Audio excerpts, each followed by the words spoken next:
طب يا جماعة خلّينا متفقين على حاجة، لو مصر كسبت الأرجنتين إن شاء الله النهارده، أي حد هيطلع يحفّل ويقول لك خرّجنا ميسي ومش عارف إيه، اللي بيحفّل ده هو هدفه الأساسي كان ميسي، مش إن المنتخب بتاعه كان يكسب. هدفه الأساسي ميسي ليه؟ عشان مثلًا حد صاحبه هو بيشجّع ميسي فعايز يشمت فيه، بس.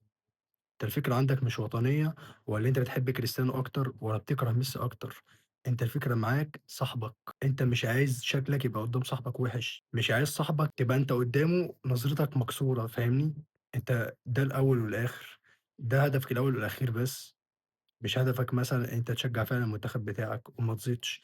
أنا نِفْسي أفهم اللي بيحطّوا ميسي وكريستيانو دول في مقارنة مع بعض، طَب أنتم بتحطّوها ليه؟ ما هو معنى إن أنا حطّيت 2 في مقارنة يبقى الاتنين دول جامدين، طَب أنا خلّينا يا عم إن كريستيانو ده لاعب مش حلو، يعني أصلًا ما احطّوش في مقارنة مع ميسي، طَب أنا ليه أصلًا باجيب سيرته؟